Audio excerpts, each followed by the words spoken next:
18 जोर content warning वयस्कों के लिए चेतावनी। ये कहानी केवल 18 वर्ष से अधिक आयु के दर्शकों के लिए है। इसमें कुछ दृश्य, भाषा या विषय हो सकते हैं जो बच्चों के लिए उपयुक्त नहीं हैं। कृपया विवेकपूर्वक देखें और सुनें। Senior brother, stop it. You are the villain एक पूरी तरह से काल्पनिक कथा है। इसमें दर्शाए गए सभी पात्र, स्थान और घटनाएं केवल लेखक की कल्पना का परिणाम हैं। इनका किसी भी वास्तविक व्यक्ति, समाज, संस्कृति, धर्म या परंपरा से कोई संबंध नहीं है। इस कहानी का मकसद सिर्फ और सिर्फ मनोरंजन है। हमारा किसी भी व्यक्ति, धर्म, समाज या संस्कृति की भावनाओं को ठेस पहुंचाने का कोई इरादा नहीं है। यदि आपको इस कहानी का कोई हिस्सा असंगत या अनुचित लगे, तो कृपया इसे एक मनोरंजनात्मक और काल्पनिक रचना के रूप में ही लें। इस कहानी का संपूर्ण श्रेय मूल लेखक को जाता है। हम केवल इसे अपनी आवाज, वीडियो और इमेज जनरेशन के माध्यम से प्रस्तुत कर रहे हैं।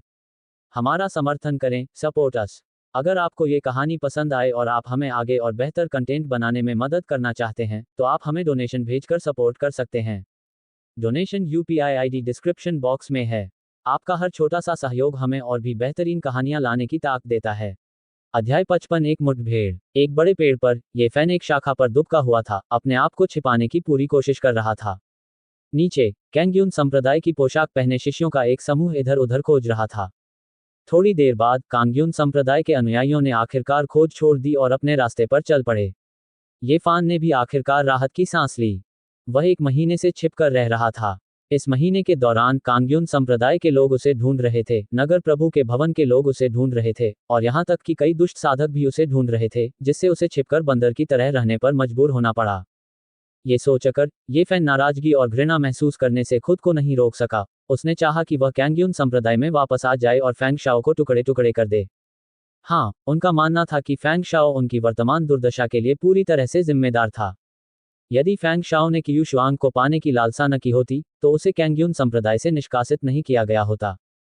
यदि फैंग शाओ ने कैंग्यून संप्रदाय के शिष्यों को मोहित नहीं किया होता, तो क्या कैंग्यून संप्रदाय उसे ढूंढने के लिए हर जगह लोगों को भेज रहा होता? यदि फैंग शाओ ने सिटी लॉर्ड के भवन के लोगों को उकसाया नहीं होता, तो क्या सिटी लॉर्ड के भवन ने उसे पकड़ने के लिए इनाम का आदेश जारी किया होता? संक्षेप में, सारी जिम्मेदारी फैंग शाओ पर है। हालांकि यह साबित करने के लिए कोई सबूत नहीं है कि फैंग शाओ ने बाद की 2 चीजें की। ये फैन का दृढ़ विश्वास है कि फैंग शाओ का प्रभाव निश्चित रूप से उनके पीछे है। ये फान ने अपनी भंडारण अंगूठी से कुछ सूखा राशन निकाला, उसे चबाया और गुस्से से बुदबुदाया, फैंग शाओ, तुम बस इंतजार करो। एक बार जब मैं इस विपत्ति से बच जाऊंगा, तो मैं तुम्हें इसकी कीमत चुकाऊंगा। मैं तुम्हें दिखाऊंगा कि अडिग होने का क्या मतलब होता है। बूढ़े व्यक्ति ने आह भरते हुए कहा, ये फैन, चाहे फैंग शाओ ने लोगों को तुम्हारा शिकार करने का आदेश दिया हो या नहीं, क्या तुमने यह नहीं सोचा कि इसके पीछे तुम्हारे अपने कारण हो सकते हैं? ये फैन ने हैरान होकर पूछा, मेरे पास क्या कारण हो सकता है? बूढ़े व्यक्ति ने कहा, तुम आसानी से लोगों के दांत नष्ट कर देते हो, उनकी शिरोबिंदु को चोट पहुंचाते हो और उनका भविष्य बर्बाद कर देते हो। अगर तुम उस स्थिति में होते, तो क्या तुम इसे बर्दाश्त कर पाते? ये फान ने उपहास करते हुए कहा, उन्होंने पहले मुझे उकसाया, और मुझे जवाबी कार्रवाई करने के लिए मजबूर होना पड़ा। एक सच्चे इंसान को दयालुता का बदला चुकाना चाहिए और गलतियों का बदला लेना चाहिए, अन्यथा मुझे शांति नहीं मिलेगी। उन्हें ये सिद्धांत भी समझना चाहिए कि जो लोग दूसरों का अपमान करते हैं उन्हें मर जाना चाहिए। बूढ़े आदमी ने आह भरी और कुछ नहीं कहा। हालांकि यह सच है कि ये फान की लड़ाई आंशिक रूप से उकसावे की वजह से हुई थी, लेकिन जब आप किसी का भविष्य बर्बाद करते हैं, तो किसी को परवाह नहीं होती कि इसकी शुरुआत किसने की। उन्हें बस इतना पता है कि आपने उनकी डेंटियन नष्ट कर दी, उनकी साधना को असंभव बना दिया। क्या आप उनसे उम्मीद करते हैं कि वे अपनी गलतियों पर विचार करें और क्या वे इसके परिणामों के लायक थे? इस स्थिति में, क्या आप अब भी उम्मीद करते हैं कि लोग आपके साथ तर्क करेंगे? किसी के साथ तर्क करने के लिए जरूरी है कि वह शांत और संयमित रहे।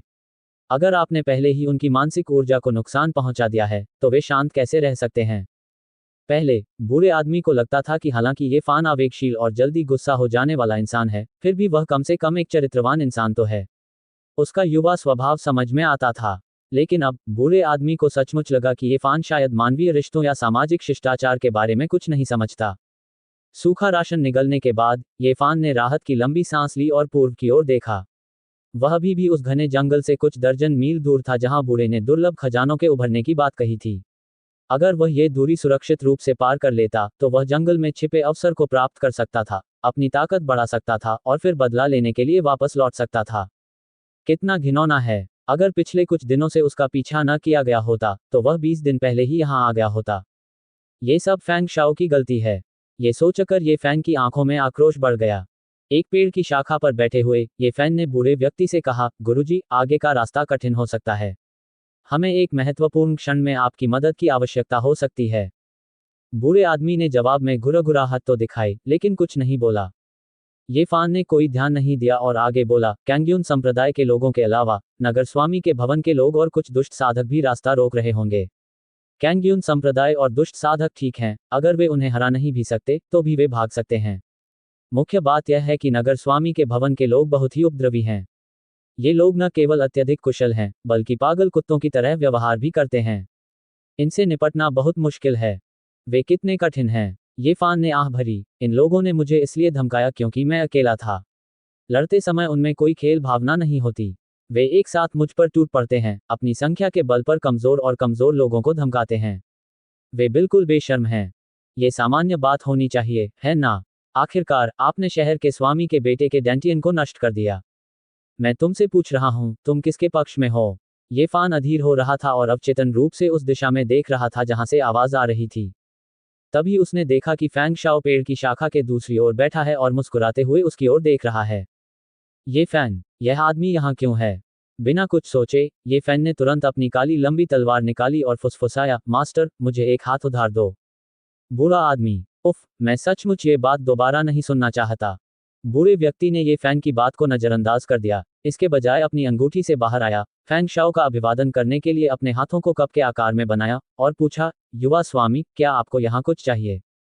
फैंग शाओ ने कंधे उचकाते हुए कहा, मुझे लगा कि पूर्व में घने जंगल में कुछ दुर्लभ और कीमती खजाने पैदा होने वाले हैं, इसलिए मैं एक नजर डालने आया हूँ।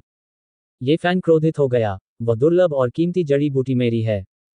फैंग शाओ ने अपना सिर हिलाया। दुर्लभ खजाने उन्हीं के होते हैं जिनके भाग्य में वे होते हैं। मैं उन्हें चाहता हूं और तुम भी उन्हें चाहते हो, देखते हैं कि वहां किसके पास बेहतर तरीके हैं। ये फैन ने दांत पीसते हुए कहा, आपके पास पहले से ही सब कुछ है, फिर भी आप मुझसे ये दुर्लभ खजाना क्यों छीनना चाह रहे हैं? फैंग शाओ ने उलझन का नाटक करते हुए पूछा, भाई, मैं समझ नहीं पा रहा हूं कि चोरी से आपका क्या मतलब है? ये दुर्लभ खजाने लावारिस हैं, क्या ऐसा नहीं होना चाहिए कि जो कोई भी इन्हें चुराए वह इन्हें रख ले? ये फैन अवाक रह गया। वह यही फैंग शाओ को मारना चाहता था, लेकिन बूढ़े ने ये फैन को पहले ही बता दिया था कि अगर बूढ़ा उस पर कब्जा भी कर ले तो भी ये फैन फैंग शाओ का मुकाबला नहीं कर पाएगा। आखिरकार फैंग शाओ के हाथ पर 7 गहन दुष्ट दमनकारी मुहर कोई मजाक नहीं थी। इसलिए निराश होने के बावजूद ये फैन इसे सहन कर सका। लेकिन बस यूं ही सहना ये फान के बस की बात नहीं थी। उसे कम से कम कुछ कठोर शब्द तो बोलने ही थे। लेकिन जैसे ही उसने मुंह खोला, फैंग शाओ ने बूढ़े से कहा, वरिष्ठ, पिछली बार किया गया मेरा वादा आज भी कायम है। अगर तुम ऊपरी लोक में लौटना चाहते हो या अपने शरीर को नया आकार देना चाहते हो तो मैं तुम्हारी मदद कर सकता हूँ। ये फान इतना गुस्से में था कि उसके मुंह से खून निकलने ही वाला था। वे किसी को ऐसे कैसे अपने मुंह पर ले सकते थे? क्या उन्हें जरा भी समझ नहीं थी? एक क्षण के लिए हिचकिचाने के बाद बूढ़े व्यक्ति ने अपना सिर हिलाया और कहा, आपकी दयालुता के लिए धन्यवाद, युवा गुरु। हालांकि यद्यपि मेरा अयोग्य शिष्य अक्षम है, मैं उसका गुरु होने के नाते उसे ऐसे ही नहीं छोड़ सकता।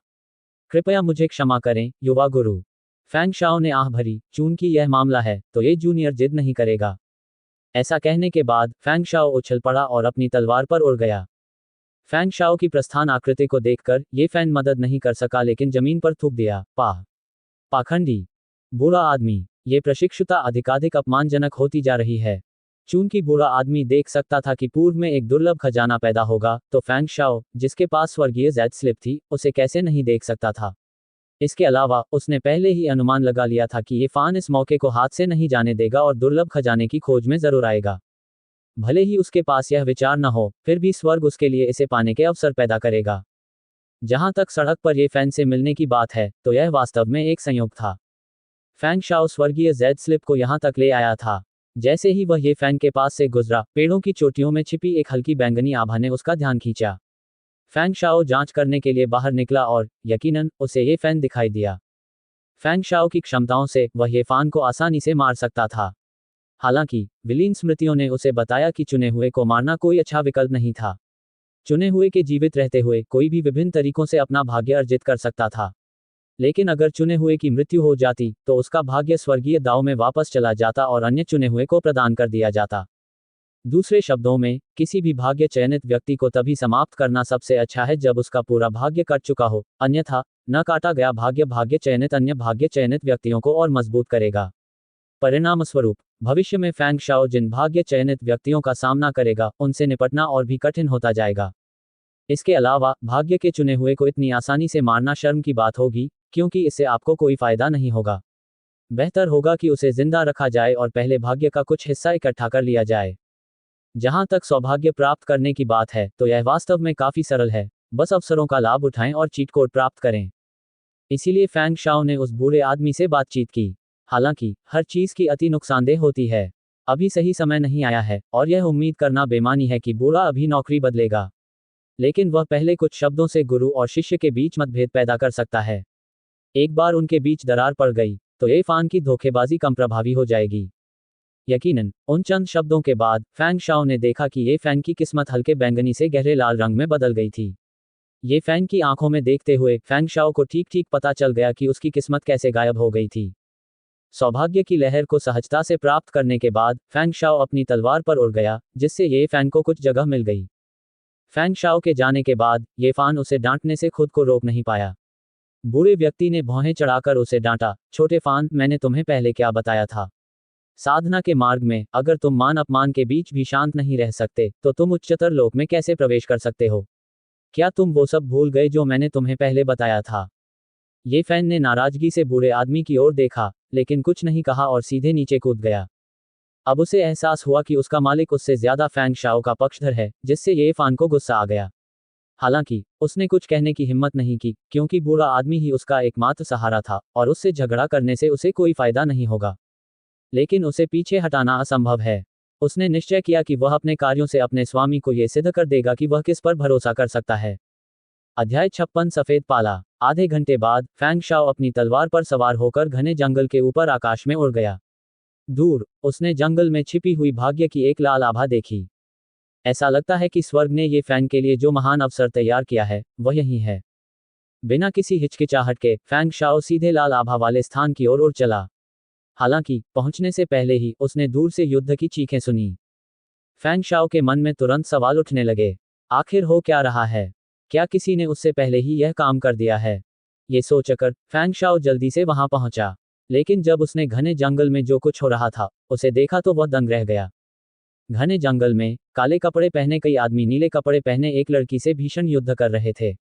हालांकि वह लड़की कई विरोधियों से लड़ रही थी, फैंग शाओ एक नज़र में ही समझ गया कि काले कपड़े वाले आदमी उससे कहीं कमतर हैं। अगर 5-6 भी एक साथ हमला कर दें, तो भी वे उसका मुकाबला नहीं कर पाएंगे। अपनी जबरदस्त ताकत के बावजूद, उस लड़की को युद्ध का कम अनुभव था, और उसने अपनी प्रतिद्वंद्वी को मारने के कई मौके गंवा दिए।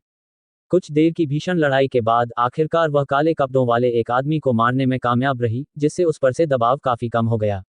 हालांकि, लड़की ने अपना माथा पोंछा, उसके चेहरे पर एक गंभीर भाव दिखाई दिया। लंबे संघर्ष ने उसकी आंतरिक ऊर्जा को क्षीण कर दिया था। वह पूरी तरह से कमजोर महसूस कर रही थी और तुरंत लेटकर सो जाने के लिए तरस रही थी। हालांकि, इतने सारे दुश्मनों के हमले का सामना करते हुए, उसके पास खुद को सतर्क रखने के अलावा कोई विकल्प नहीं था। हालांकि काले कपड़े पहने बाकी आदमी अपने एक साथी को खो चुके थे, फिर भी वे बिल्कुल बेपरवाह लग रहे थे और हमलावरों को लगातार घेरते रहे। एक भीषण लड़ाई शुरू हुई और कुछ ही देर में, काले कपड़े पहने एक और आदमी उस लड़की के हाथों मारा गया। फैंग शाओ ने शुरू में सोचा था कि क्या नीचे जाकर मदद करनी चाहिए। जरूरतमंदों की मदद करने का उनका इतिहास रहा है, इसीलिए लिन शियाओरान, शाओ युनकिंग, फैंग लिंगजू और अन्य लोगों से उनके संबंध थे। लेकिन, ये देखकर कि वह लड़की, भले ही संघर्ष कर रही थी, लगभग अजेय थी, फैंग शाओ ने इसमें शामिल न होने का फैसला किया। भीषण युद्ध में फंसे लोग इस बात से पूरी तरह अनभिज्ञ थे कि कोई उन्हें दूर से देख रहा है, और वे अपनी जान बचाने के लिए संघर्ष करते रहे। कुछ ही समय बाद, जैसा कि फैंग शाओ ने भविष्यवाणी की थी, लड़की ने बड़ी मुश्किल से लड़ाई जीत ली, और काले कपड़े पहने सभी पुरुष उसके द्वारा मारे गए। लेकिन किसी को भी मौत का नाटक करने से रोकने के लिए, थकी हुई लड़की ने स्वयं को मजबूर करते हुए काले कपड़े पहने प्रत्येक व्यक्ति के पास जाकर अपनी तलवार से उनके शरीर के महत्वपूर्ण हिस्सों पर कई बार वार किया। ये देखकर, फैंग शाओ सिर हिलाए बिना नहीं रह सका। हालांकि इस लड़की को युद्ध का अनुभव नहीं था, फिर भी वह स्वभाव से काफी सतर्क थी। लेकिन तभी एक दुर्घटना घटी। जैसे ही लड़की काले कपड़े पहने आखिरी आदमी के पास पहुंची, वह अचानक पलट गया और उसके चेहरे पर सफेद पाउडर का एक बादल बिखर गया। अचानक, लड़की उस बादल से ढक गई। वह चीखने से खुद को नहीं रोक पाए और बिना किसी हिचकिचाहट के उसे चाकू मारने के लिए आगे बढ़ी। काले कपड़े पहने आदमी की आखिरी ताकत भी खत्म हो गई थी। वह लड़की की तलवार से बच नहीं पाया और तुरंत मारा गया। लड़की जमीन पर दुबकी हुई, आंखें ढनकी हुई, गुस्से और बेचैनी दोनों से भरी हुई। उसने सोचा भी नहीं था कि वह लड़ाई जीत जाएगी और अचानक से ऐसी हार का सामना करेगी। उसकी आंखें दर्द से जल रही थीं और उसे समझ नहीं आ रहा था कि जो पदार्थ उनकी आंखों में गया था वह कोई खास पाउडर था या चूना। अब उसकी बस यही उम्मीद थी कि उसकी आंखों को कोई नुकसान न पहुंचे। लेकिन फिर उसे एहसास हुआ कि कुछ गड़बड़ है। किसी वजह से अचानक उसे पूरे शरीर में गर्मी महसूस हुई और माथे पर पसीना बहने लगा। फिर उसके पेट के निचले हिस्से से गर्मी का एक झोंका उठा और पल भर में उसके पूरे शरीर में फैल गया। फिर उसे अपने शरीर के कुछ हिस्सों में अजीब सी खुजली महसूस हुई, जिससे उसे खुजलाने का मन हुआ। जैसे ही उसने हाथ बढ़ाया, उसे एहसास हुआ कि कुछ गड़बड़ है और उसने जल्दी से अपना हाथ वापस खींच लिया। यद्यपि आसपास कोई नहीं था, फिर भी उसकी लड़कियों जैसी प्रकृति ने उसे ऐसी शर्मनाक हरकत करने से रोक दिया। दूर से ये देखकर फैंग शाओ को तुरंत एहसास हुआ कि काले कपड़े वाले व्यक्ति ने जो पाउडर बिखेरा था वह शायद कोई वैध दवा नहीं थी। लड़की के सिर के ऊपर गहरे लाल रंग की आभा को देखकर फैंग शाओ गहरी सोच में डूब गया। अब उसे मोटे तौर पर समझ आ गया था कि लाल आभा वाली ये औरतें शायद भाग्य द्वारा नायक के लिए रची गई नायिकाएं थीं। और नायिकाओं की वर्तमान स्थिति को देखते हुए फैंग शाओ मोटे तौर पर अंदाजा लगा सकता था कि आगे क्या होगा। उसने जिस दिशा से आया था उस ओर देखा और उसे एक हल्की, गहरी लाल आभा आती हुई दिखाई दी। अपनी वर्तमान गति से ये लगभग उतनी ही देर में पहुंचेगी जितनी देर में एक अगरबत्ती जलती है। और वह समय लड़की के शरीर पर औषधीय प्रभाव के चरम के साथ मेल खाता होगा। निस्संदेह आगे की कहानी इस प्रकार आगे बढ़ेगी। जैसे ही युवती वासना में डूबती है, ये फाना पहुंचती है। न्याय के प्रतीक के रूप में हमारा चुना हुआ तुरंत जहर दूर करने और पीड़िता को खतरे से बचाने का फैसला करता है। उसे बचाने के बाद वह महिला कृतज्ञतावश शेफान की समर्पित अनुयायी बन जाती है और अपने परिवार की जान की कीमत पर भी उसके लक्ष्यों को प्राप्त करने में उसकी मदद करती है। फैंग शाओ हैरानी से अपनी जीभ चटकाए बिना नहीं रह सका। हे भगवान, ये फैंग को ताकतवर बनाने के लिए उन्होंने वाकई बहुत कुछ किया है। यहाँ तक कि नायिका भी खुद को समर्पित कर रही है। और जिस तरह से वह खुद को समर्पित कर रही है वह अनोखा है। न सिर्फ ये फैंग को खुश कर रहा है, बल्कि उसे उसका एहसान भी मान रहा है। वाकई लाजवाब। हालांकि अब जब फैंग शाओ यहाँ प्रकट हो गया है तो वह चीजों को भाग्य के अनुसार विकसित नहीं होने देगा। इसलिए फैंग शाओ ने हल्के से छलांग लगाए और जमीन पर उतरा। शोरगुल सुनकर लड़की ने समझा कि यह कोई और दुश्मन है और वह तेजी से पीछे मुड़कर चिल्लाई, कौन है? पाउडर की वजह से उसकी आंखें अंधी हो गई थीं, इसलिए लड़की एक पल के लिए भी अपनी आंखें नहीं खोल पाए और अपनी आंखों और कानों से मुश्किल से ही कुछ देख पा रही थी। उसे थोड़ा बहुत अंदाजा हो गया कि सामने वाला व्यक्ति नीले कपड़े पहने एक आदमी था, लेकिन वह उसका चेहरा बिल्कुल नहीं पहचान पाए। फैंग शाओ ने अपना सिर हिलाया और शांति से कहा, मिस, ऐसा लगता है कि आपको जहर दिया गया है। आपको शायद मदद की जरूरत है। लड़की हौंकते हुए बोली, मुझे तुम्हारी मदद की जरूरत नहीं है, मुझसे दूर हो जाओ। लड़की का इस तरह प्रतिक्रिया देना कोई आश्चर्य की बात नहीं थी। आखिरकार वह उस समय अच्छी हालत में नहीं थी और उसे नहीं पता था कि जो आया है वह उसका दोस्त है या दुश्मन। सावधानी के चलते वह स्वाभाविक रूप से दूसरों की मदद आसानी से स्वीकार नहीं करती। विशेष रूप से उसके शरीर से निकलने वाली निरंतर गर्मी और उसके शरीर के कुछ अवर्णनीय हिस्सों से होने वाली शर्मनाक संवेदनाओं ने उसे इस बात का स्पष्ट अंदाजा दे दिया था कि उसे किस प्रकार का जहर दिया गया था। इसलिए वह किसी भी पुरुष को अपने करीब आने की अनुमति बिल्कुल नहीं दे सकती। फैंग शाओ ने इसे गंभीरता से नहीं लिया और बस इतना कहा, मिस, जिस जहर से आप पीड़ित हैं वह बहुत शक्तिशाली है। मेरा सुझाव है कि आप जल्द से जल्द इसका इलाज ढूंढ लें। मेरा अनुमान है कि इस जहर के आपके दिमाग पर कब्जा करने से पहले आपके पास ज्यादा से ज्यादा आधी अगरबत्ती का समय बचा है और फिर यह कहना मुश्किल है कि क्या होगा। लड़की ने कांपती आवाज में पूछा, कौन? आप कौन हैं? आप मेरी मदद क्यों कर रहे हैं? फैंग शाओ ने हल्के से मुस्कुराते हुए कहा, मैं बस एक साधारण व्यक्ति हूं जो यहां से गुजर रहा हूं। जहां तक आपकी मदद करने की बात है तो मैं सिर्फ इसलिए मदद कर रहा हूं क्योंकि मुझे लगता है कि हमारे बीच एक रिश्ता है। बेशक आप स्वीकार करें या न करें, यह आपकी मर्जी है। अगर आप मुझे इलाज न करने देने पर अड़े रहते हैं तो मैं तुरंत यहां से जा सकता हूं। लड़की एक पल के लिए हिचकिचाई, फिर दांत पीसते हुए बोली, चून की। उस स्थिति में मुझे आपको परेशान करना पड़ेगा, युवा स्वामी। यदि आप मुझे विश्रण में मदद कर सकते हैं तो डोंगजियांग शहर का बाई परिवार हमेशा के लिए आपका आभारी रहेगा। लड़की बेवकूफ नहीं थी, वह जानती थी कि मौजूदा हालात में उसके पास कोई चारा नहीं है। डोंगजियांग शहर के बाई परिवार का जिक्र तो बस एक छोटा सा इशारा था कि उसके पास ताकतवर समर्थक हैं, इसलिए दूसरे पक्ष को लापरवाही नहीं बरतनी चाहिए। फैंग शाओ ने उस लड़की को बड़ी दिलचस्पी से देखा। ये लड़की कोई खास मेहनती तो नहीं थी, लेकिन उसके जैसे अनुभवी व्यक्ति का ऐसे आइडियाज ढूंढना वाकई काफी उल्लेखनीय था। फैंग शाओ ने कहा, मेरे पास एक विषनाशक गोली है जो सभी विषयों का इलाज कर सकती है। मैडम, आप इसे ले सकती हैं। ये कहते हुए फैंग शाओ ने एक मारक गोली निकाली और उसे लड़की की ओर फेंक दिया। दवा निगलने के बाद लड़की एक पल के लिए झिझकी, लेकिन अगले ही पल उसके पेट के निचले हिस्से से उसके दिमाग तक गर्मी का एक तेज झोंका आया, जिसने उसकी नाजुक इंद्रियों को लगभग चकनाचूर कर दिया। ये जानते हुए कि उसके पास और कोई चारा नहीं है, उसने अपना मुंह खोला और दवा निगल ली। दरअसल फैंग शाओ चाहता तो लड़की के पूरी तरह जहर में बदल जाने तक इंतजार कर सकता था, फिर उसे बचाने के लिए विषनाशक में बदल सकता था। लेकिन फैंग शाओ किसी मुसीबत में फंसे व्यक्ति का फायदा उठाने से कतराता था। दवा लेने के बाद लड़की जल्दी से पालथी मारकर बैठ गई और दवा के असर को बेअसर करने के लिए अपनी ऊर्जा का संचार करने लगी।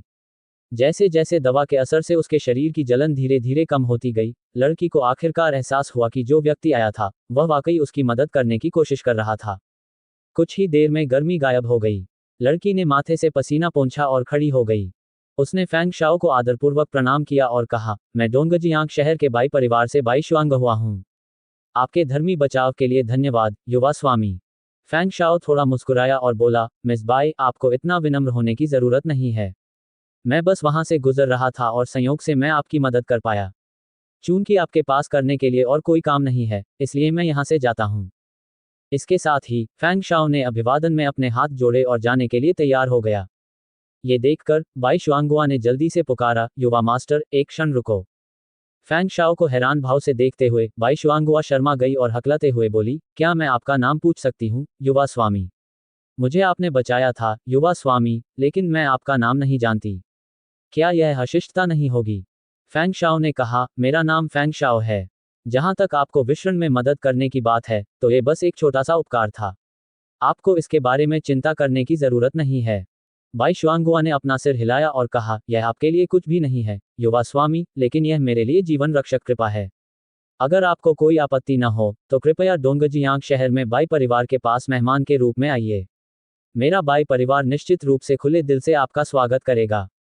बाई शुआंगहुआ ने लगातार 3 बार डोंगजियांग शहर के बाई परिवार का जिक्र किया, जिससे साफ जाहिर था कि इस परिवार का उस इलाके में काफी प्रभाव था।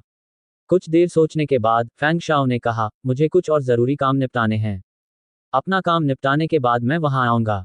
बाई शुआंगुआ ने खुद को रोक न सका और पूछा, युवा स्वामी, आपको कौन सी जरूरी बात यहां लेकर आए हैं? शायद मैं कुछ सहायता कर सकूं।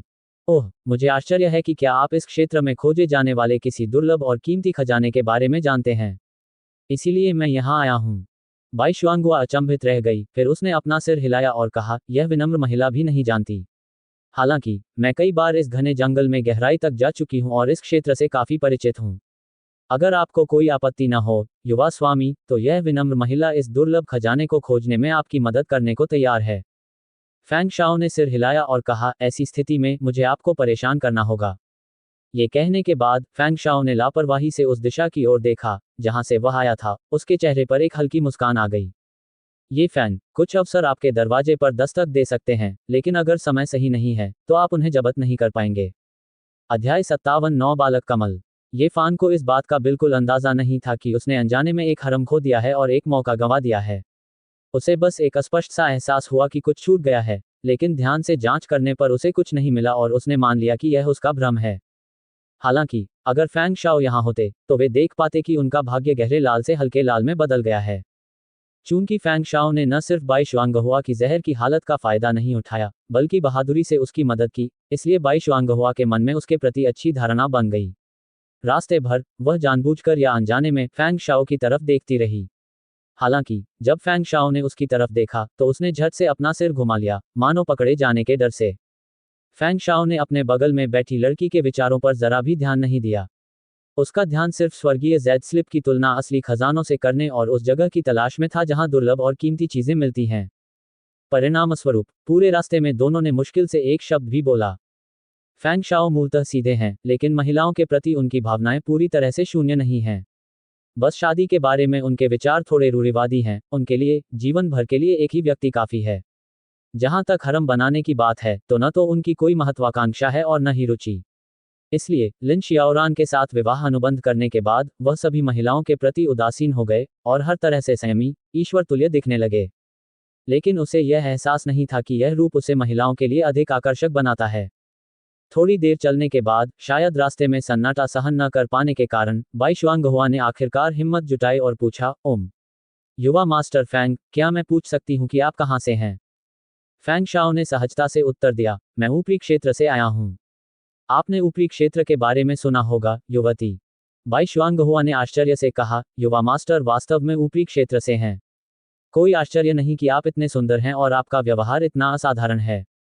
इस समय वह खुद को शर्म से लाल होने से नहीं रोक सकी। फैंग शाओ मुस्कुराया और बोला, मिस बाई, आप मेरी चापलूसी कर रही हैं।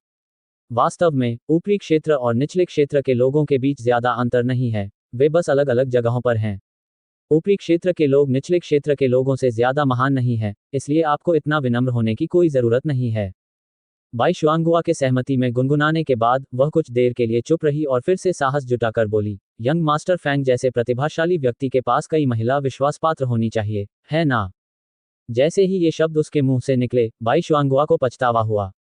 वह खुद को ऐसा सवाल पूछने के लिए मन ही मन कोसने से खुद को रोक नहीं पाई। फैंग शाओ ने बाई शुआंगहुआ को हैरानी भरी नजरों से देखा, एक पल सोचा और फिर धीरे से कहा, जहां तक विश्वासपात्रों की बात है, मेरे कुछ विश्वासपात्र हैं, लेकिन हम अक्सर संपर्क में नहीं रहते। वे सभी दुर्लभ और असाधारण महिलाएं हैं, जिनकी सुंदरता और शान अद्वितीय है। ऐसी महिलाओं के साथ दोस्ती करना मेरे लिए सम्मान की बात है। देहांतरण और ताइबेई संप्रदाय में शामिल होने के बाद से फैंग शाओ लगातार यात्रा करते रहे हैं। अपनी यात्राओं के दौरान उनका संपर्क कई विशिष्ट व्यक्तियों से हुआ। उनमें कई उल्लेखनीय महिलाएं भी थीं जिनकी योग्यताएं किसी भी तरह से पुरुषों से कम नहीं थीं। उदाहरण के लिए, उनकी भावी सास शियाओ रुयाओ, जो शियाओयाओ हॉल की प्रमुख थी, उन महिलाओं में से एक थी जिनकी फैंग शाओ सबसे अधिक प्रशंसा करते थे। वे लंबे समय से लेंग लिंगयू, जो उनके समान ही प्रसिद्ध थी, के भी प्रशंसक थे, लेकिन दुर्भाग्य से उनकी कभी मुलाकात नहीं हुई। बेशक, फैंग शाओ की प्रशंसा और सम्मान में अन्य भावनाएं नहीं थीं। उसे किसी भी उत्कृष्ट महिला को अपने हरम में रखने की आदत नहीं थी।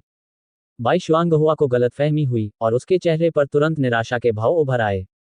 काफी देर की खामोशी के बाद बाई शुआंगहुआ हार मानने को तैयार नहीं दिखी और उसने फिर पूछा, तो फिर मुझे आश्चर्य है कि क्या आप, युवा स्वामी, पहले से ही शादीशुदा हैं? फैंग शाओ ने अपना सिर हिलाया, अभी नहीं। बाई शुआंगहुआ मन ही मन खुश हुई, लेकिन उसके मुस्कुराने से पहले ही फैंग शाओ ने कहा, खैर, मेरी तो पहले से ही एक मंगेतर है। कुछ सालों में, जब वह बड़ी हो जाएगी, तो मुझे शादी कर लेनी चाहिए। इस बिंदु पर फैंग शाओ को मनोरंजन और हताशा का मिश्रण महसूस हुआ। उसकी याद में लिन शियाओरान अभी भी वही छोटी बच्ची थी जो 7 साल पहले सिर्फ 8 साल की थी। कोई भी सामान्य व्यक्ति इतनी छोटी बच्ची के लिए कोई भावना नहीं रख सकता, इसलिए भले ही उनकी सगाई हो चुकी थी, फैंग शाओ के मन में लिन शियाओरान के लिए कोई भावना नहीं थी। खासकर जब लिन शियाओरान केवल 12 वर्ष की थी जब उन्होंने विवाह अनुबंध में प्रवेश किया, तो फैंग शाओ को असंगति की एक मजबूत भावना महसूस हुई। लेकिन बात तो यह है कि लिन शियाओरान अब 15 साल की हो गई होगी, है ना? मुझे आश्चर्य है कि वह छोटी बच्ची कैसी होगी। शियाओ रुयाओ की बातों से लगता है कि लिन शियाओरान अभी शियाओयाओ हॉल में है। शायद मुझे वापस आकर उस छोटी बच्ची से मिलना चाहिए। फैंग शाओ, जो गहरी सोच में डूबा हुआ था, उसने बाई शुआंगुआ की आंखों में छाई उदासी पर ध्यान नहीं दिया। सौभाग्य से, बाई शुआंगुआ ने इसे सहजता से लिया और जल्दी ही अपनी निराशा से उबर गई। उसे लगा कि फैंग शाओ जैसा कोई, जो ऊपरी राज्य से आया है, अपने आप में एक बड़ा अवसर है। अगर वह फैंग शाओ के साथ संबंध स्थापित कर पाती, तो उसे काफी फायदा हो सकता था, और परिणामस्वरूप डोंगजियांग शहर का बाई परिवार भी ख्याति प्राप्त कर सकता था। ये सोचकर बाई शुआंगुआ का चेहरा फिर से खुशी से चमक उठा। फैंग शाओ रास्ते में दुर्लभ और कीमती जड़ी बूटियां ढूंढने में इतना मग्न था कि उसने बाई शुआंगहुआ के विचारों पर ध्यान ही नहीं दिया। लेकिन अगर उसे पता भी होता, तो शायद उसे कोई परवाह नहीं होती। आखिरकार, वह एक पूर्णतया सीधा आदमी है। जल्द ही, स्वर्गीय जेड स्लिप पर दिए गए निर्देशों का पालन करते हुए, फैंग शाओ को दुर्लभ और कीमती खजानों का सही स्थान मिल गया। घने जंगल से गुजरते हुए फैंग शाओ को अचानक खुलापन महसूस हुआ और उसने एक बड़ी, झिलमिलाती झील देखी, जिस पर कई लोग एक विशालकाय अजगर से लड़ रहे थे। फैंग शाओ, ये सब एक सेटअप है। ये सब एक सेटअप है। कोई भी दुर्लभ और अनमोल प्राकृतिक खजाना अनिवार्य रूप से आत्मिक प्राणियों के संरक्षण को आकर्षित करेगा। इस दृश्य ने फैंग शाओ को तुरंत एक संकेत दिया कि कहानी कैसे आगे बढ़ेगी। ये कुछ और नहीं, बस लोगों का ये समूह विशालकाय अजगर के साथ एक भयंकर युद्ध में उलझा हुआ है, जिसके परिणामस्वरूप लगभग पूरा विनाश हो जाता है और अजगर खुद भी गंभीर रूप से घायल हो जाता है। इसी समय हमारा चुना हुआ ये फान प्रकट होगा, पुरस्कार प्राप्त करेगा और शायद एक शक्तिशाली विशालकाय अजगर को आत्मिक पशु के रूप में भी प्राप्त करेगा। हे भगवान, तुम ये फान पर कितना एहसान करते हो। मानो तुम उसके रास्ते में सोना बिखेर रहे हो ताकि वह उसे इकट्ठा कर सके। जैसा कि फैंग शाओ ने अनुमान लगाया था, झील पर विशालकाय अजगर से लड़ रहे 4 लोग अब एक भयंकर युद्ध में उलझ गए थे। चारों ने कई दिन पहले झील में ये दुर्लभ और कीमती जड़ी बूटी खोजी थी। हालांकि उनके अनुभव ने उन्हें तुरंत बता दिया था कि एक आत्मिक प्राणी उस क्षेत्र की रखवाली कर रहा है। उन्होंने जड़ी बूटी के पकने का समय आंका और तय किया कि जब वह तैयार हो जाए तब उसे हथिया लेंगे। उनकी योजना थी कि कुछ लोगों को विशाल अजगर का ध्यान भटकाने के लिए भेजा जाए, जबकि सबसे चालाक और फुर्तीला व्यक्ति जड़ी बूटी चुरा ले। सफल होने के बाद समूह के बाकी लोग भाग जाएंगे। उनकी योजना एकदम सही थी, बस एक चीज जिसका उन्होंने अंदाजा नहीं लगाया था, वह थी अजगर की अपार शक्ति और उसकी अप्रत्याशित प्रतिक्रिया। खजाने चुराने के लिए भेजे गए लोग उन्हें छू भी पाते, इससे पहले ही अजगर ने उन्हें पहचान लिया और अपनी पूंछ के एक ही झटके से उन्हें उड़ा दिया। इंसानी चालाकी ने विशालकाय अजगर को इतना क्रोधित कर दिया कि अब भी वह बेरहम बना हुआ है, जबकि समूह उस दुर्लभ खजाने को छोड़ना चाहता है।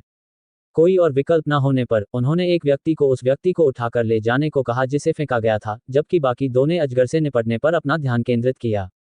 भीषण युद्ध के बाद सभी जख्मों से लथपथ थे। हालांकि विशालकाय अजगर का पलड़ा भारी था, लेकिन उसके शरीर से टपकता नीला खून ये साबित कर रहा था कि अब उसकी सांसें आखिरी सांसों पर थीं। ऐसा प्रतीत होता है कि हार या यहाँ तक कि पारस्परिक विनाश का परिणाम अपरिहार्य है। जब सभी को लगा कि वे सचमुच यहीं मरने वाले हैं, तभी फैंग शाओ ने अपनी चाल चली। माना कि यह विशालकाय अजगर बहुत शक्तिशाली है, लेकिन फिर भी यह अग्नि निगलने वाले अजगर से कहीं कमजोर है। हालांकि दोनों विशालकाय अजगर हैं, उनकी ताकत में बहुत अंतर है। फैंग शाओ को पूरा विश्वास है कि वह इस विशालकाय अजगर को मारकर दुर्लभ खजाने लूट सकता है। हालांकि ये देखकर कि चारों लोग जीवित रहने के लिए संघर्ष कर रहे थे, फैंग शाओ ने पहले उन्हें बचाने का प्रयास करने का फैसला किया। इसलिए फैंग शाओ ने तुरंत झील के केंद्र से एक कमल का फूल उठाया जो सुनहरी रोशनी से चमक रहा था। जैसे ही फैंग शाओ ने कमल तोड़ा, विशालकाय अजगर ने उसे भांप लिया, एक अजीब सी चीख निकाली, चारों को छोड़ दिया और सीधे फैंग शाओ पर टूट पड़ा। फैंग शाओ हवा में खड़े थे, उनके दाहिने हाथ में सुनहरी कौवा तलवार थी। उन्होंने तलवार को तेजी से घुमाया और विशालकाय अजगर पर तलवार की ऊर्जा की बौछार कर दी। हमले को सहने के बाद अजगर दर्द से फुफकार उठा और फैंग शाओ पर तरल पदार्थ की एक धार उगल दी। दूर से ही फैंग शाओ को तरल पदार्थ की तेज, मछली जैसी बदबू आ रही थी, जिसके कारण वह लगभग आसमान से नीचे गिर गया। हम लापरवाह थे, ये चीज अजगर नहीं है, यह एक विषैला सांप है। हालांकि विशालकाय अजगर ने तेजी से जहर उगला, फैंग शाओ उससे भी तेजी से बच निकला। जरा सी हरकत से ही जहर उसके ऊपर से उड़ गया। विशालकाय सांप ने अपना मुंह खोला, अपनी पिछली चाल दोहराने के इरादे से। फैंग शाओ ने ये साफ देखा और तुरंत अपनी तलवार घुमाई, जिससे एक सुनहरी तलवार की आभा बिजली की तरह उड़कर सीधे सांप के मुंह में जा लगी। विशालकाय सांप तड़प कर चीख पड़ा, उसका विशाल शरीर झील में गिर पड़ा, दर्द से तड़प रहा था। बिना किसी हिचकिचाहट के फैंग शाओ ने अपनी ऊंची तलवार की आभा सीधे उस विशालकाय सांप के प्राण स्थल पर छोड़ी। एक हल्की फुफकार के साथ सांप का विशाल सिर तलवार से अलग हो गया और बदबूदार जहर छलक पड़ा, जिससे कभी सुरम्य झील एक बदबूदार खाई में बदल गई। फैंग शाओ के होंठ फड़कने लगे और वह सोचने लगा, इतनी सुंदर झील को इस तरह बर्बाद करना कितना पाप है। फैंग शाओ के प्रकट होने से लेकर विशालकाय सांप को मारने तक पूरी प्रक्रिया में 1 मिनट से भी कम समय लगा। एक आकृति को अचानक झील के बीच से कमल का फूल तोड़ते और फिर उस आकृति को उस विशालकाय सांप को आसानी से हराते देखकर सभी दंग रह गए, जिसने उन्हें इतनी परेशानी में डाल रखा था। स्पष्टतः नवागंतुक की शक्ति उनकी समझ से परे थी। फैंग शाओ वापस जमीन पर उतरा, लापरवाही से कमल के फूल से कुछ कमल के बीज तोड़े, उन्हें दूसरे पक्ष की ओर फेंक दिया और कहा, इन चीजों में उपचार के गुण प्रतीत होते हैं, आपको इन्हें जल्दी से ले जाना चाहिए। सभी लोग पुनः दंग रह गए। खेती की दुनिया में लावारिस प्राकृतिक खजानों के लिए सिद्धांत यह है कि जो उन्हें हथिया लेता है वही उन्हें रखता है।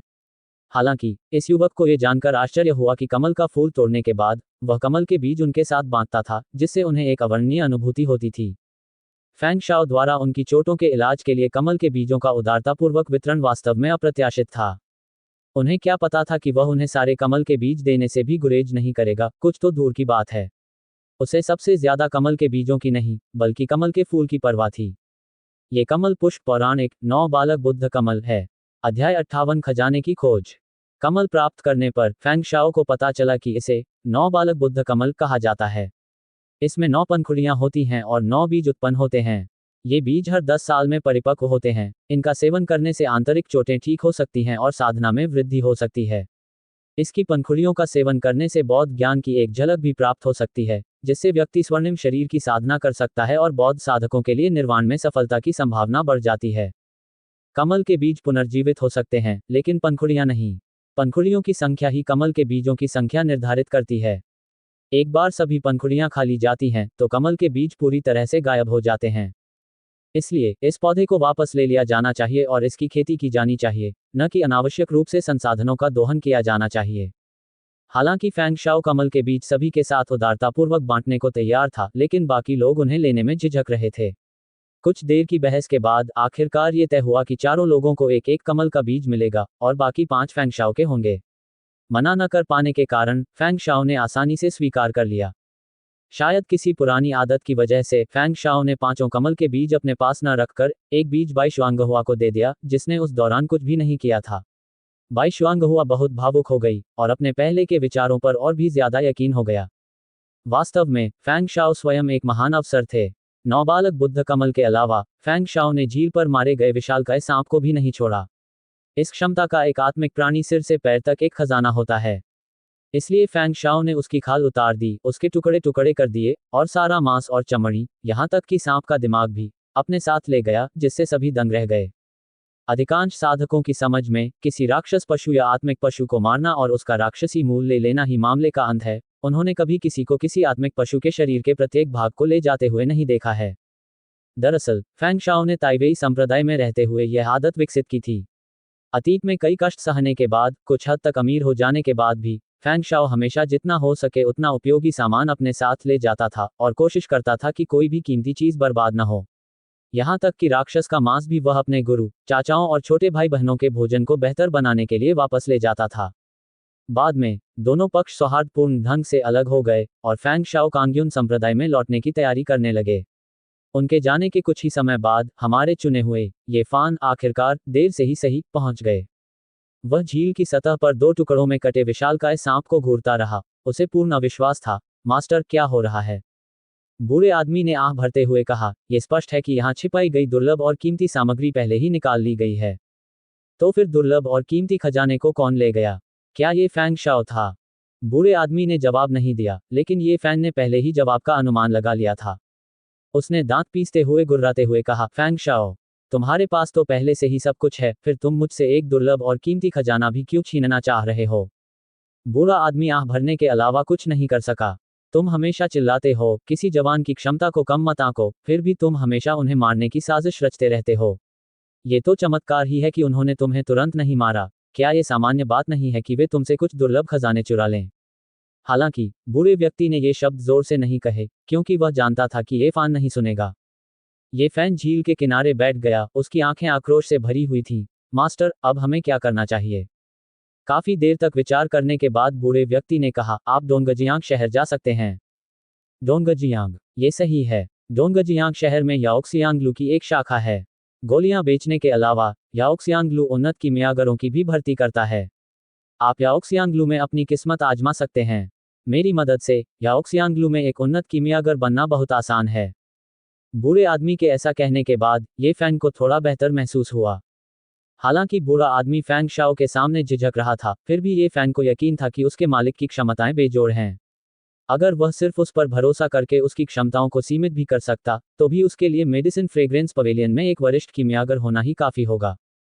ये सोचते हुए ये फैंग फिर से संभल गया, उसकी आंखें आग से धधक रही थीं। फैंग शाओ, यह मत सोचो कि मैं हार जाऊंगा क्योंकि तुमने मेरा अवसर चुरा लिया। तुम रुको, मेरा क्या है, तुम्हें देर सवेर मुझे वापस देना ही होगा। चुपचाप एक कठोर धमकी देने के बाद ये फैंग डोंगजियांग शहर की ओर बढ़ गया। हालांकि घने जंगल से बाहर निकलने से पहले ही उसका सामना लोगों के एक अन्य समूह से हुआ।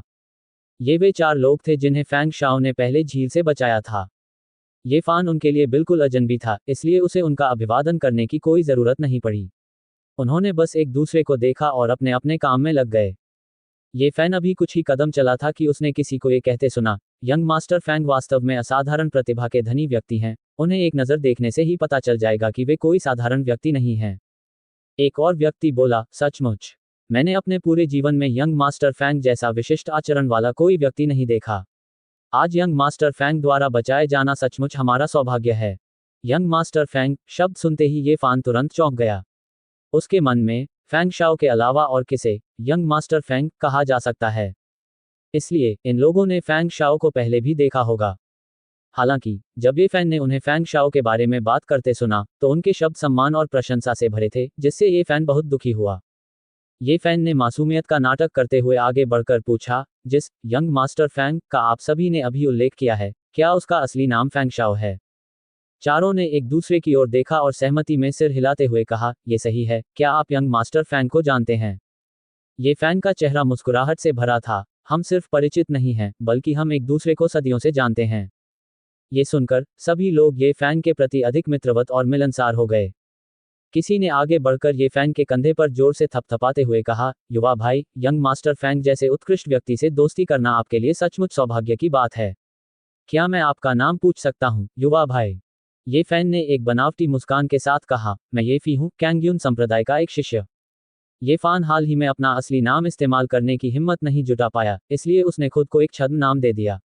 यात्रा करते समय कांग्यून संप्रदाय नाम काफी काम आता था, इसलिए हालांकि ये फान कहता था कि मुझे इस कांग्यून संप्रदाय में रहने की जरूरत नहीं है, फिर भी वह जहां भी जाता खुद को कांग्यून संप्रदाय का अनुयायी ही बताता। चांगयून संप्रदाय बहुत प्रसिद्ध था और यह सुनकर सभी को स्वाभाविक रूप से सम्मान का अनुभव हुआ। चारों के नेता ने हाथ जोड़कर कहा, तो आप चांगयून संप्रदाय के एक प्रतिष्ठित शिष्य हैं। आपके बारे में इतना कुछ सुनना हमारे लिए सम्मान की बात है। जब उन्होंने कहा, मैं लंबे समय से आपकी प्रशंसा करता रहा हूं, तो उनका इशारा ये फैन की ओर नहीं, बल्कि कैंग्यून संप्रदाय की ओर था। हालांकि ये फान घमंडी था, इसका मतलब यह नहीं था कि वह बेवकूफ था। दरअसल वह काफी चालाक था और जल्दी ही सबके साथ घुल मिल जाता था, यहां तक कि उनके कंधों पर हाथ रखने की हद तक। ये देखते हुए कि समय सही था, ये फैन ने लापरवाही से पूछा, वैसे आप सभी ने पहले यंग मास्टर फैंग का उल्लेख किया था, ये कहते हुए कि उन्होंने आपकी जान बचाई थी। इसके पीछे क्या कहानी है? बिना कुछ सोचे समझे सभी ने उत्सुकता से ये फैन को अभी अभी घटी घटनाओं के बारे में बताया और निष्कर्ष निकाला, अगर यंग मास्टर फैंग का धर्मी बचाव न होता तो हम सब उस जानवर के हाथों मारे जाते। इसके अलावा यंग मास्टर फैंग ने उदारतापूर्वक हमारे साथ कुछ कमल के बीज बांटे, उनका चरित्र वास्तव में प्रशंसनीय है। ये सुनकर ये फैंग की आंखें चमक उठी। तुमने अभी कहा कि फैंग शाओ ने तुम्हें कुछ कमल के बीज दिए थे। उनमें से एक ने सिर हिलाया और कहा, ये सही है। हमने पहले ही एक खा लिया है और हम बाकी 3 को डोंगजियांग शहर ले जाकर कुछ स्पिरिट स्टोन के बदले बेचने की योजना बना रहे हैं। ये फान ने अपना सिर नीचे किया और बुदबुदाया, सच में हमेशा कोई रास्ता निकलता है।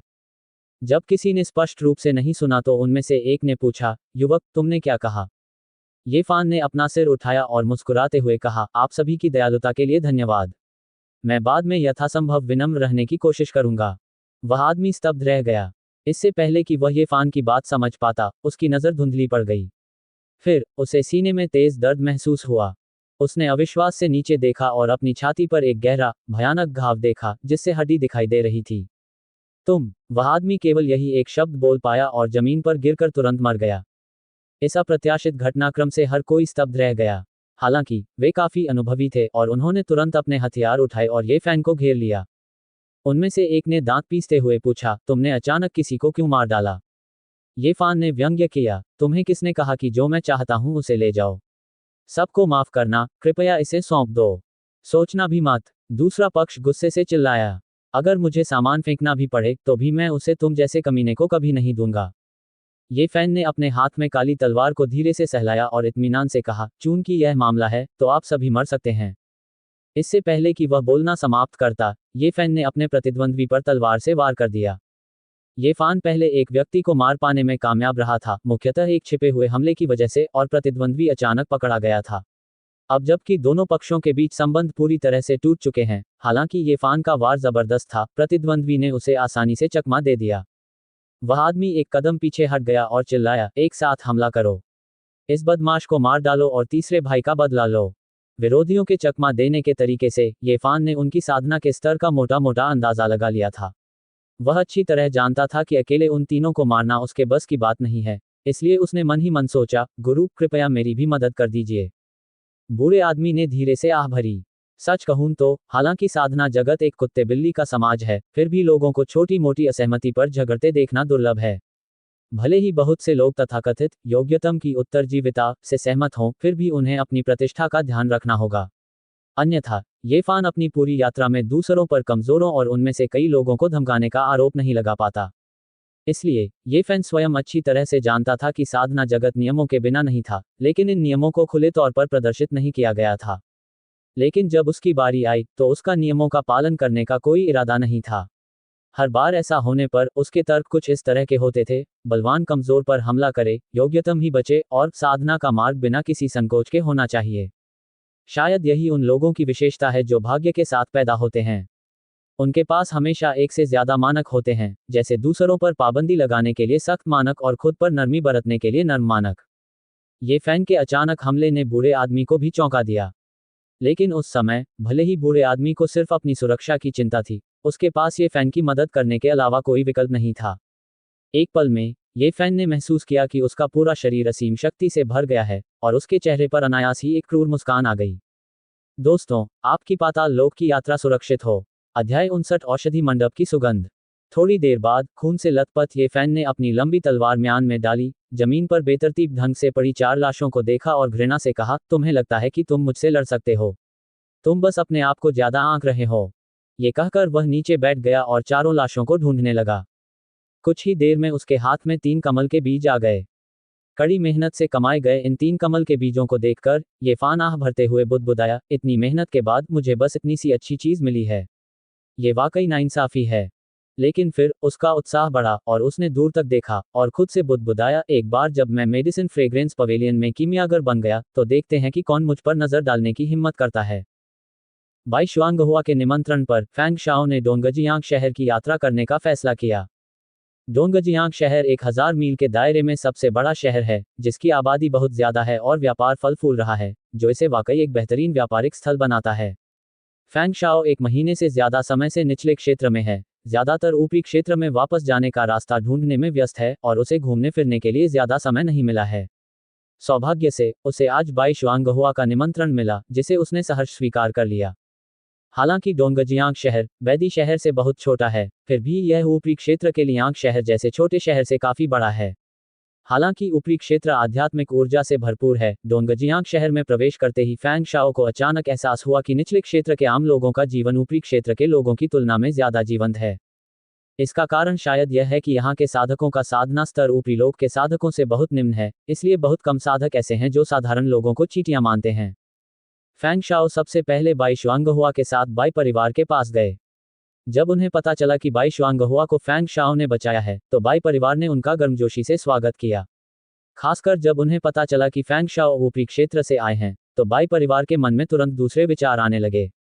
दिखने में बाई शुआंगहुआ डोंगजियांग शहर की सबसे खूबसूरत महिलाओं में से एक थी और उसके अनगिनत प्रशंसक थे। हालांकि बाई शुआंगहुआ के मानक ऊंचे थे और उसे कभी किसी सुंदर युवक से लगाव नहीं हुआ था। अब फैंग शाओ के गरिमामय रूप और उत्कृष्ट चरित्र को देखते हुए बाई परिवार ने एक योजना बनाई और बाई शुआंगहुआ के सामने निजी तौर पर विवाह का प्रस्ताव रखा। बाई शुआंगहुआ ने गंभीर भाव से कहा, हालांकि यंग मास्टर फैंग की अभी शादी नहीं हुई है, उनकी एक मंगेतर पहले से ही है। यंग मास्टर फैंग जैसे व्यक्ति के साथ उनकी मंगेतर भी उत्कृष्ट होनी चाहिए, है ना? आपकी बेटी के लिए यंग मास्टर फैंग जैसे व्यक्ति से मिलना और उनकी मदद प्राप्त करना पहले से ही बेहद सौभाग्य की बात है। जहां तक शादी की बात है, कृपया इसका जिक्र दोबारा न करें, पिताजी और माता। बाई शुआंगहुआ की यह बात सुनकर उसके माता पिता को थोड़ा अफसोस हुआ, लेकिन फिर उन्होंने इस बारे में दोबारा सोचा और पूछा, हालांकि हम शादी नहीं कर सकते, लेकिन अगर हम यंग मास्टर फैंग के शिष्य बन जाएं तो अच्छा होगा। ये सुनकर बाई शुआंगहुआ भी कुछ हद तक ललचा गई, लेकिन उसके चेहरे पर थोड़ी झिझक भी थी। क्या ये बहुत अचानक नहीं होगा? बाई शुआंगहुआ के पिता हंसे और बोले, यह अहंकार है या नहीं, ये चिंता का विषय नहीं है। अगर मेरी बेटी इतनी भाग्यशाली है कि ऊपरी लोक में जाकर कुछ हासिल कर सकती है, तो थोड़ा सा अहंकार क्या मायने रखता है? बाई शुआंगहुआ ने सिर हिलाया और कहा, तो फिर जैसा पिताजी चाहते हैं वैसा ही करते हैं। इसलिए भोज में बाई शुआंगहुआ के पिता ने फैंग शाओ के सामने प्रस्ताव रखा कि वह अपनी बेटी को फैंग शाओ की शिष्या बनाएंगे। फैंग शाओ एक पल के लिए अचंभित रह गया, फिर उसके चेहरे पर घबराहट की झलक दिखाई दी। हाल ही में मैं लगभग हर महीने एक प्रशिक्षु ले रहा हूं और वे सभी खूबसूरत महिलाएं हैं। हालांकि फैंग लिंगज्यू अभी जवान है, लेकिन भविष्य में वह निश्चित रूप से एक खूबसूरत महिला बन जाएगी। हालांकि फैंग शाओ को थोड़ा अजीब लगा। उसने कई साधकों को देखा था जिनमें उत्कृष्ट योग्यता थी, पुरुष और महिलाएं दोनों। इन सभी लोगों में एक बात समान थी, उनका भाग्य असाधारण रूप से ऊंचा था। उच्च योग्यता वाले पुरुष साधकों का भाग्य बैंगनी या स्वर्णिम स्तर तक भी था। तो समस्या यह है, फैंग शाओ का अब तक केवल 2 पुरुष साधकों से ही अच्छा व्यवहार मिला है, और दोनों ही चुने हुए हैं, यानी वे उसके स्वाभाविक शत्रु हैं। जहां तक महिला साधकों की बात है, तो वे सभी महिला प्रधान ढांचे का अनुसरण करती हुई प्रतीत होती हैं, और मूलतः केवल चुने हुए लोगों को ही लाभ पहुंचाती हैं। दूसरे लोग मुख्य महिला पात्रों को उपपत्नी के रूप में अपनाते हैं, लेकिन फैंग शाओ उन्हें शिष्या के रूप में अपनाता है। ये सोचकर फैंग शाओ को बहुत ही बेतुकापन महसूस हुआ। फैंग शाओ को गहन विचार और मौन में देखकर बाई शुआंगहुआ के पिता ने सोचा कि फैंग शाओ उनकी बेटी को शिष्य के रूप में स्वीकार नहीं करना चाहते हैं, इसलिए उन्होंने जल्दी से कहा, अगर यंग मास्टर फैंग शुआंगहुआ को शिष्य के रूप में स्वीकार कर सकते हैं, तो मैं यंग मास्टर फैंग की साधना में मदद करने के लिए यंग मास्टर फैंग को 100,000 आत्मा पत्थर देने को तैयार हूं। फैंग शाओ अचानक अपनी कल्पना से बाहर आया और जल्दी से हाथ हिलाते हुए बोला, इसकी कोई जरूरत नहीं है। मैं तो बस कुछ और सोच रहा था और कुछ पल के लिए विचारों में खो गया था। कृपया बुरा मत मानिए। फिर उसने बाई शुआंगहुआ की ओर देखा और उसकी आशा भरी अभिव्यक्ति को देखकर फैंग शाओ एक पल के लिए हिचकिचाया और पूछा, क्या तुम सच में मेरी शिष्या बनने को तैयार हो? मैं बहुत ज्ञानी नहीं हूं और शायद तुम्हें सिखाने की क्षमता भी नहीं रखता हूं। बाई शुआंगहुआ ने जल्दी से अपना सिर हिलाया। युवा मास्टर फैंग बहुत विनम्र हैं। युवा मास्टर फैंग, इतनी कम उम्र में आपने पहले ही ऐसी साधना प्राप्त कर ली है। आप ऊपरी डोमेन में 10,000 में से एक होंगे, है ना? अगर मैं युवा मास्टर फैंग का शिष्य बन सका, तो यह मेरे लिए सबसे बड़ा सम्मान होगा।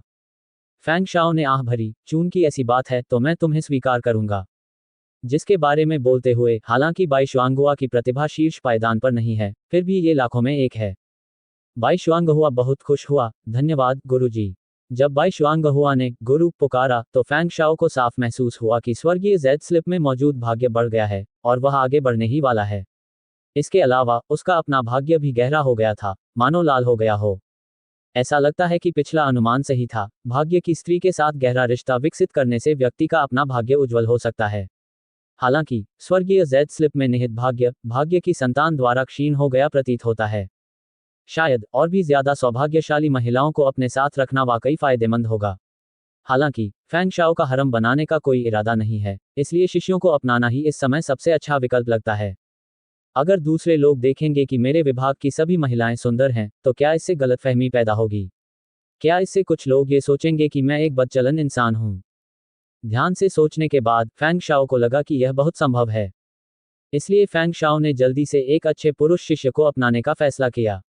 भले ही उन्हें अपनी प्रतिष्ठा की परवाह न हो, लेकिन उन्हें अपने शिष्यों की प्रतिष्ठा का ख्याल तो रखना ही था। आखिरकार, जो गुरु केवल महिला शिष्यों को ही स्वीकार करता है, उसे तुच्छ समझा जाएगा और उसे नकारात्मक बातों से जोड़ा जाएगा। इसके बाद बाई शुआंगहुआ ने बाई परिवार के निवास पर फैंग शाओ के लिए औपचारिक प्रशिक्षुता समारोह आयोजित किया। बाई शुआंगहुआ द्वारा दी गई चाय पीने के बाद फैंग शाओ के शिष्यों की संख्या आधिकारिक तौर पर 2 से बढ़कर 3 हो गई। इस बीच ये फैन, जो अभी अभी डोंगजियांग शहर पहुंचा था, को अचानक लगा कि उसमें फिर से कुछ कमी रह गई है। लेकिन उसने इस पर ध्यान नहीं दिया, अपना सिर हिलाया और सीधे डोंगजियांग शहर के मेडिसिन फ्रेग्रेंस पवेलियन की ओर चल पड़ा। याओक्सियांगलू दक्षिणी क्षेत्र का सबसे बड़ा कीमियागर संगठन है। निचला क्षेत्र विशाल है और प्रत्येक क्षेत्र ऊपरी क्षेत्र से कहीं अधिक बड़ा है, जिससे बड़े संगठनों के लिए पूरे क्षेत्र को कवर करना मुश्किल हो जाता है। मेडिसिन फ्रेग्रेंस पवेलियन, जो पूरे दक्षिणी क्षेत्र को कवर करने में सक्षम है, कई लोगों द्वारा एक बेजोड़ विशालकाय माना जाता है। बूढ़े व्यक्ति ने अपना नाम बनाने के लिए ये फैन को यहां भेजने का फैसला किया, और यही इसका मुख्य कारण था। ये घटना याओक्सियांगलो द्वारा आयोजित त्रिवार्षिक कीमियागर चयन प्रतियोगिता के दौरान घटी। यह एक संयोग हो सकता है, लेकिन अधिक संभावना यह है कि यह स्वर्ग की इच्छा से किया गया एक जानबूझकर किया गया प्रबंध है। एक रसायनज्ञ के रूप में किसी को न केवल गोलियों को परिष्कृत करना आना चाहिए, बल्कि विभिन्न औषधियों और विषयों में, साथ ही उनके औषधीय गुणों, विशेषताओं, मुख्य और सहायक अवयवों और विपरीतार्थकों में भी कुशलता से अंतर करना आना चाहिए। विषय वस्तु काफी जटिल है, और दशकों के अध्ययन के बिना इसमें सफलता प्राप्त करना लगभग असंभव है। यह आधुनिक दुनिया में पारंपरिक चीनी चिकित्सा के सिद्धांतों से काफी मिलता जुलता है। हालांकि इस दुनिया के लोग अपने औषधीय अनुसंधान में कीमिया और पारे की पौराणिक कीमिया तकनीकों का अध्ययन करने के लिए अधिक इच्छुक हैं। लेकिन चाहे वह कीमिया हो या चिकित्सा, औषधीय ज्ञान की आवश्यकताएं अत्यधिक ऊंची हैं, जो कीमियागरों के लिए एक अत्यंत उच्च सीमा बन गई है। ये फान की शुरुआत साधारण थी और कांग्युन संप्रदाय में शामिल होने के बाद भी उसे ये कौशल सीखने का मौका कम ही मिला। इसलिए चयन प्रतियोगिता में भाग लेने की तैयारी कर रहे कीमियागरों के बीच ये फान लगभग एक नौसिखिया था। लेकिन इससे ये फैन को किसी और की तुलना में अधिक आत्मविश्वास से भरा दिखने से नहीं रोका जा सका। वह आत्मविश्वास से मेडिसिन फ्रेग्रेंस पवेलियन में ऐसे घुसा जैसे वह किसी को पहचानता ही न हो, और उसने सीधे पवेलियन के मैनेजर से चयन प्रतियोगिता में भाग लेने की अनुमति मांगी। पंजीकरण शुल्क का भुगतान करने के बाद ये फैन को एक नंबर प्लेट मिली जिस पर डिंगशी लिखा था। इसका मतलब था कि वह चौथे बैच में 10वें व्यक्ति के रूप में उपस्थित होगा। शायद ये फैन के अति आत्मविश्वास के कारण ही चयन प्रक्रिया में शामिल कई अन्य प्रतिभागियों ने उससे नाखुशी जताई। लेकिन आखिरकार ये याओक्सियांगलू का क्षेत्र था और अगर उन्हें कीमिया उद्योग में अपना गुजारा करना था तो वे याओक्सियांगलू को नाराज नहीं कर सकते थे। इसलिए हालांकि वे ये फैन को नीची नज़र से देखते थे, फिर भी उनमें से ज़्यादातर चुपचाप एक तरफ खड़े होकर परीक्षक के अपने नंबर आने का इंतजार कर रहे थे। लेकिन हमेशा कुछ लोग ऐसे होते हैं जो भाग्य द्वारा चुने जाने के लिए पैदा होते हैं, जो दूसरों को दिखाने और अपमानित करने के लिए ही बने होते हैं। एक युवक जो ये फैन से भी अधिक घमंडी लग रहा था, आगे बढ़ा, ये फैन को तिरस्कार से देखा और व्यंग्यात्मक लहजे में कहा, अरे बच्चे, तुमने ये फटे कपड़े पहने हैं, क्या तुम भी कीमियागर चयन प्रतियोगिता में भाग लेने आए हो? ये फैन ने उसे ठंडी निगाहों से देखा और उदासीनता से पूछा, क्या कोई समस्या है?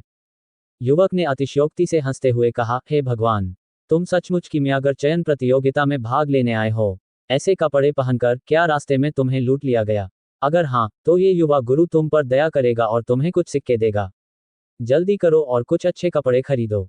ये औषधि सुगंध मंडप है, कोई ऐसी जगह नहीं जहां कोई भी भिखारी आ जाए। ये फान का 1 महीने से लगातार पीछा किया जा रहा था और हालांकि उसके पास अपनी अलमारी में कपड़े बदलने के लिए कपड़े थे, उसके पास एक भी नहीं बचा था। इसके अलावा उसने कुछ घंटे पहले ही कई लोगों की हत्या की थी, इसलिए उसके कपड़े जगह जगह से हथियारों से फटे हुए थे। उन्हें फटा हुआ कहना कम होगा, कोई आश्चर्य नहीं कि लोग उसे भिखारी कहकर उसका मजाक उड़ाते थे। ये फान मन ही मन गुस्से में था, लेकिन उसका चेहरा बर्फ की तरह ठंडा था। उसने ठंडे स्वर में कहा, तुम्हारी दयालुता के लिए शुक्रिया, लेकिन मैं तुम्हें सलाह देता हूं कि तुम दूसरों के काम में दखल न दो। युवक ने नाटकीय ढंग से आह भरी, अफसोस, मेरे लिए अच्छा काम करना दुर्लभ है और फिर भी मुझे नापसंद किया जा रहा है। मैं सचमुच शर्मिंदा हूं। ये फान चुप रहा। ये देखकर कि ये फैन चुप रहा, युवक ने मान लिया कि ये फैन उससे डरता है, इसलिए उसने मुस्कुराते हुए ये फैन के कंधे पर थपथपाया और कहा, युवक, क्या तुम सच में चयन प्रतियोगिता में भाग लेने आए हो? मेरी बेरुखी को माफ करना, लेकिन तुम्हारे पहनावे को देखते हुए शायद तुम्हें परीक्षक से मिलने से पहले ही बाहर निकाल दिया जाएगा। ये फैन ने अधीरता से युवक का हाथ झटक दिया और दुखी होकर कहा, फिर भी इससे तुम्हें क्या लेना देना? युवक हंसा और बोला, युवा भाई, यह मत कहो कि मैं तुम्हें तुच्छ समझता हूँ। औषधि सुगंध मंडप के लिए कीमियागरों का चयन कोई ऐसी चीज नहीं है जिसमें कोई भी भाग ले सके। तुम इतने छोटे हो कि तुमने शायद कुछ औषधकोश या चिकित्सा पुस्तकें भी पूरी नहीं पढ़ी होंगी। तुम वापस जाकर कुछ और साल क्यों नहीं पढ़ते? मुझे लगता है कि लगभग 20 साल में तुम चयन प्रतियोगिता में भाग लेने की योग्यता पूरी कर लोगे। ये फान ने उसकी तरफ एक नज़र डाली और अचानक कहा, आप कह रहे हैं कि मैं चयन प्रतियोगिता में भाग लेने के योग्य नहीं हूँ? उस स्थिति में चलो शर्त लगाते हैं, ठीक है? ये सुनकर युवक को तुरंत दिलचस्पी हुई। किस तरह की शर्त? चलो इस चयन प्रतियोगिता के परिणाम पर शर्त लगाते हैं। अगर मैं तुमसे ऊपर रैंक करता हूं, तो तुम्हें अपने गले में पहना हुआ जेड पेंडेंट मुझे देना होगा। युवक के गले में लटका जेड पेंडेंट कोई साधारण वस्तु नहीं थी। बूढ़ा व्यक्ति एक नज़र में ही बता सकता था कि इसमें एक बड़ा अवसर छिपा है। वह अवसर क्या हो सकता है, इस बारे में बूढ़ा व्यक्ति निश्चित नहीं था, लेकिन वह ये फान से बस इतना कह सकता था कि अगर उसे मौका मिले तो उसे वह जेड पेंडेंट जरूर लेना चाहिए। हालांकि युवक ने जेड पेंडेंट पहना था, लेकिन उसे इसकी उत्पत्ति का पता नहीं था। उसे बस लगा कि इसे पहनने से शांति मिलती है। जहां तक इसकी कीमत का सवाल है, उसे यह कोई खास कीमती नहीं लगा। इसलिए ये सुनकर युवक ने जेड पेंडेंट अपने गले से उतार लिया और मुस्कुराते हुए बोला, अगर मैं हार गया तो यह जेड पेंडेंट तुम्हारा है। लेकिन अगर तुम हार गए तो क्या होगा? फिर क्या होगा? ये फैन ने बिना किसी हिचकिचाहट के कहा, अगर मैं हार गया तो मैं सार्वजनिक रूप से आपके सामने घुटने टेकूंगा और आपको 3 बार दादाजी कहूंगा। ये सुनते ही युवक की आंखें चमक उठीं। ये तो वाकई दिलचस्प है। आमतौर पर किसी अजनबी को नीचा दिखाने में बहुत कम लोगों को खुशी मिलती है। हालांकि वह युवक आमतौर पर घमंडी था, लेकिन उसकी परवरिश भी कुछ ऐसी ही थी कि वह किसी आम इंसान के लिए मुश्किलें खड़ी करने की हिम्मत नहीं कर सकता था। लेकिन न जाने क्यों, जैसे ही उसने ये फान को देखा, उसे नीचा दिखाने की इच्छा हुई। और ये फान ने जो शर्त रखी, वह निस्संदेह ऐसा करने। तो दोस्तों, आज के लिए बस इतना ही। अगर आपको हमारी senior brother stop it you are the villain कहानी पसंद आई हो, तो कृपया हमारे चैनल नॉवल तले एफएम को लाइक करें, सब्सक्राइब करें और बेल आइकन जरूर दबाएं ताकि आपको हमारी अगली रोमांचक कहानियां तुरंत मिलती रहें। अगर आप हमारी कहानियों का आनंद ले रहे हैं और हमें सपोर्ट करना चाहते हैं, तो आप डोनेशन के जरिए हमारी मदद कर सकते हैं। डोनेशन लिंक आपको डिस्क्रिप्शन में मिल जाएगा। आपका छोटा सा सहयोग हमें और बेहतर कहानियां बनाने के लिए प्रेरित करता है।